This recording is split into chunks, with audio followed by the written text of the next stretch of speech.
BFM Patrimoine, l'émission 100% placement sur BFM Business. Bonjour Jean-François Filiatre. Bonjour Cédric. Pour Marché Gagnant, votre sujet cette semaine. Aldo nous parlait des évolutions de comportement chez les jeunes, notamment par rapport aux femmes. Je vais vous parler des lycéens. C'était la dernière ligne droite pour eux avant les vacances. C'était le bac de philo. Alors en série générale, ils ont eu le choix entre deux sujets. Le bonheur est-il l'affaire de raison, ou bien second choix, vouloir la paix, est-ce vouloir la justice? En série technologique, il y avait deux questions potentielles également. L'art nous apprend-il quelque chose et transformer la nature, est-ce gagner en liberté? Quant à moi, dans ma série Chronique Finances Personnelles hebdomadaire, je suis tombé sur moi-même ou l'environnement, que vaut-il mieux connaître, ou savoir ou anticiper quelles clés pour réussir. Bon, donc vous nous proposez de philosopher ce matin. Vous avez choisi quel sujet? Bon, écoutez, j'ai 8 minutes, donc je vais prendre les deux. Ça me permettra de traiter la question que se pose nombre d'épargnants. Est-ce qu'il faut faire bouger son patrimoine en fonction de l'inflation?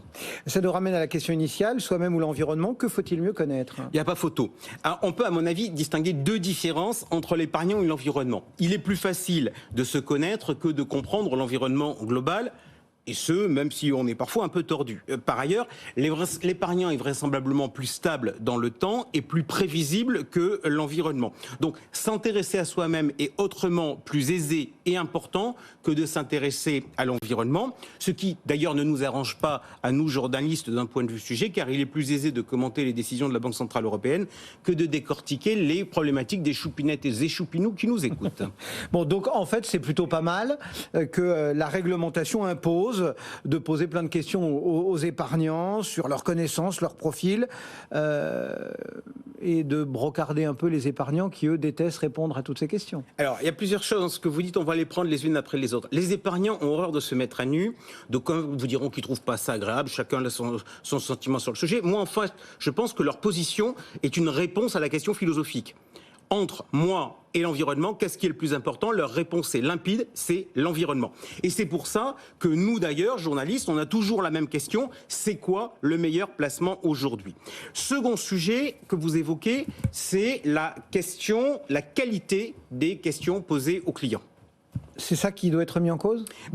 Parfois peut-être. Là, vous voyez, récemment, j'ai vu les questions sur un produit structuré, j'ai vu le test de connaissance et je me suis posé la question de savoir si en fait c'était de la vraie connaissance, ce que l'on pourrait appeler de la compréhension, ou si c'était du bachotage. Et là-dessus, quitte à continuer de chagriner Choupinette, mais pardon, il faut être vigilant sur ces questionnaires de connaissances. Et si j'ai un conseil à donner, c'est surtout ne pas jouer les bons élèves. Pourquoi donc? Parce qu'en fait, la vie est une médaille qui a toujours deux côtés. Il y a le côté pile des questionnaires clients, c'est de protéger les épargnants.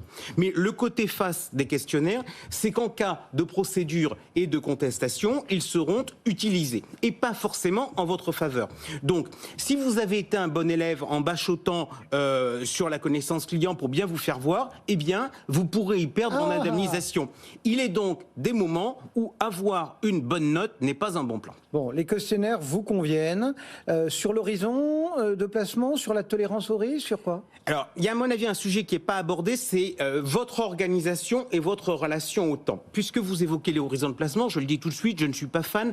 Dans un monde où tout va de plus en plus vite, où le septennat s'est transformé en quinquennat, où les entreprises ne sont pas foutues d'avoir des plans stratégiques à plus de 5 ans, eh bien, on voudrait que Choupinette, elle pense à sa retraite. Pardon, mais elle doit gérer son divorce, le permis de conduire des enfants, les études des enfants, la nécessité de changer de métier dans un monde qui évolue de plus en plus, ainsi de suite. En réalité, c'est que le temps dans nos sociétés s'est raccourci et la visibilité de tous les acteurs s'est restreinte, en particulier parce qu'il y a eu une montée en puissance des aléas. Et soyons francs, le succès de l'épargne retraite dont on nous parle beaucoup aujourd'hui, c'est le succès de la défiscalisation immédiate, pas le succès de la projection à long terme. Bref, c'est la victoire du présent sur le futur. Donc l'horizon de placement, pour moi, c'est de la vieille pédagogie. Bon, vous nous disiez aussi de nous intéresser à notre organisation et à notre relation au temps. Ouais, vous pouvez préciser? Ouais, j'ai pas une passion, je préfère le pratique à la philo, mais à mon avis, il y a deux questions qui, pour un épargnant, sont quand même très structurantes. C'est à quelle fréquence j'ai tendance à regarder mes placements financiers pour suivre leur évolution. Et la deuxième question, c'est combien de temps je suis prêt à consacrer par mois à m'occuper de mes placements. M'occuper ne voulant pas forcément dire faire des opérations, mais s'informer, c'est aussi s'occuper de ses placements. Eh bien, vous voyez bien que si on raisonne comme ça, l'impact potentiel de la décision de la BCE cet après-midi ne sera pas le même selon le profil. Et les épargnants, selon vous, ils sont plutôt comment ? Globalement, les Français, ils sont peu intéressés et peu enclins à y passer trop de temps. Quand j'étais directeur de la rédaction de Mieux Vivre Votre Argent, on était leader de la presse patrimoniale et on avait 1 million de lecteurs. Bon, dans un pays où il y avait plus de 50 millions d'individus et un taux d'épargne parmi les plus élevés d'Europe, franchement, si les gens étaient passionnés, on aurait dû faire 3 ou 4 fois plus. Donc, quand on a d'ailleurs bâti la méthode de marché gagnant, on est parti du principe qu'une des contraintes qu'on devait mettre, c'était de ne pas y passer trop de temps. Voilà d'ailleurs pourquoi, l'autre jour, quand j'ai eu un auditeur qui me demandait de faire un point hebdomadaire, j'avais répondu par la négative. Alors, Jean-François, ici, vous avez quand même quelques fidèles, des épargnants très impliqués, eux, prêts à agir sur la question. Faut-il adapter son patrimoine à l'inflation ? Vous leur répondriez quoi ? Alors, faut-il faire bouger son patrimoine en fonction de l'environnement ? Question philosophique là aussi. Je retourne une question. Quels sont les actifs qui sont réputés pour protéger de l'inflation ? L'immobilier et puis l'or. Ainsi donc, il faudrait basculer son portefeuille vers ces classes d'actifs pour s'adapter au nouvel environnement. Mais en début de semaine, Cédric, on a eu des chiffres de l'inflation aux États-Unis. On a trouvé qu'ils étaient bons, c'est-à-dire que l'inflation était en forte baisse. Si demain, en Europe, l'inflation repasse sur 2%, on en fait quoi de notre immobilier ? On le revend ?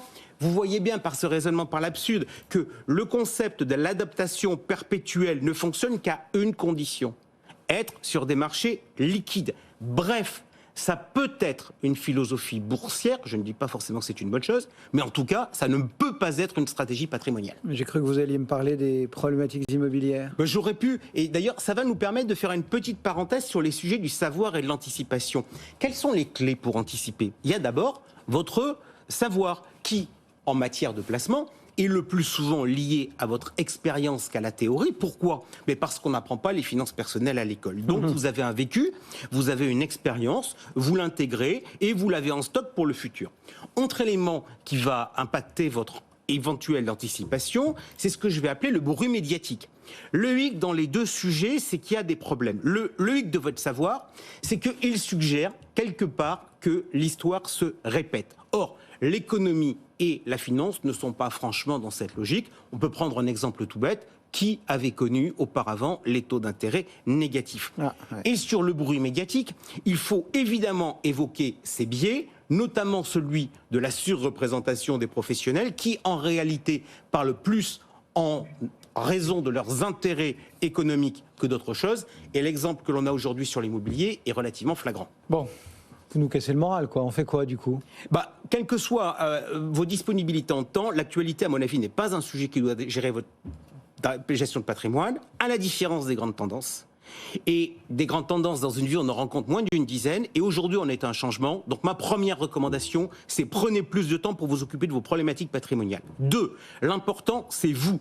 Et comme toute médaille a deux côtés, le danger aussi, c'est vous. Et je ne vais pas vous refaire toute l'histoire de la finance comportementale, mais le risque, c'est la concentration de portefeuille. La réponse, c'est la diversification. Enfin, pour conclure, sur le savoir, moi, le seul truc que je sais vraiment, c'est que je ne sais rien et que la curiosité et l'intérêt sont deux éléments primordiaux. En termes de gestion de patrimoine, ça va d'ailleurs impacter les équilibres en termes de temps. Plus de temps de réflexion, moins pour faire des opérations. Voyez-vous, finalement, philosopher, ça a parfois du bon. Jean-François Filiatre, philosophe ce matin. Merci. On se retrouve tout à l'heure avec Aldo pour répondre avec Aldo Sicurani aux questions que vous nous envoyez. N'hésitez pas à nous écrire bfmpatrimoine@bfmbusiness.fr.